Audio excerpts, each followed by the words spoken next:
जय श्री कृष्ण, जय श्री राम। कोई ऐसी नीति विरुद्ध बात नहीं थी जिसका राजा दशरथ के राज्य में पालन किया जाता था।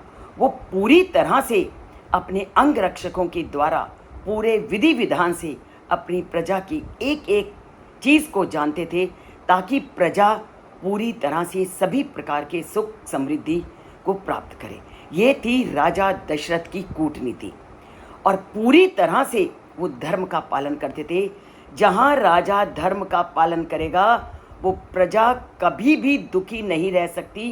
ये रामायण ने पूरी तरह से 7वें कांड में स्पष्ट कर दिया है।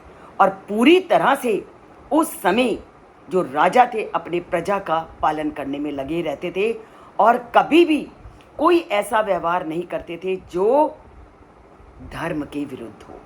तभी उनके बारे में कहा जाता है, हर समय वो इस बात का ध्यान रखते थे कि अधर्म कहीं भी उनके राज्य में पैर ना फैला सके। और वो कहते हैं, अवेक्ष्यमाणश्चरेण प्रजा धर्मेण रक्ष्यन् प्रजानाम पालनम कुर्वन् अधर्मम परिवर्जयन्। कि पूरी तरह से राजा दशरथ धर्म अनुकूल शासन व्यवस्था चलाते थे और हर तरह से वो ये प्रयत्न करते थे कि कहीं भी कोई भी अधर्म का अनुसरण ना करे।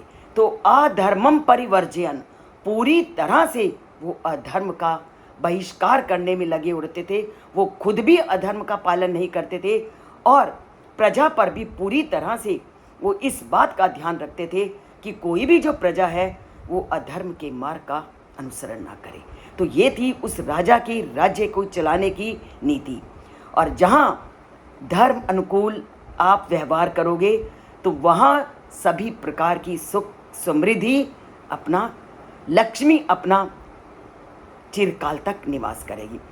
कहा भी गया है, धर्मो रक्षति रक्षिता, कि धर्म की जहाँ रक्षा होगी वो धर्म तुम्हारी कदम कदम पर रक्षा करेगा। और धर्म का अगर आपने हनन किया, धर्म का अगर नाश किया, तो वो धर्म तुम्हारी कदम कदम पर विनाशक बनेगा।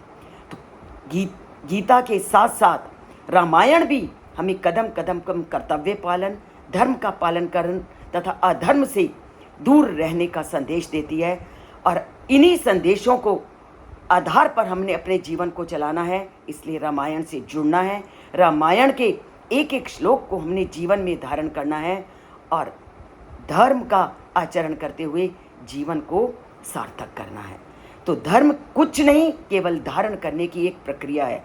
यो धार्यति सा धर्म, जो व्यक्ति को भली भांति धारण करता है वो धर्म है। और मनुस्मृति में भी कहा है, धारणात् त्याहु, धारण करना ही धर्म का सबसे बड़ा लक्षण है। तो अच्छी बातों को जीवन में धारण कीजिए, तद अनुकूल अपनी जीवन यात्रा को चलाइए, जीवन को राम में कीजिए और मोक्ष के द्वार को अपने लिए खोलिए। और मोक्ष के द्वार अगर चढ़ना है तो रामायण को जीवन में धारण करना है।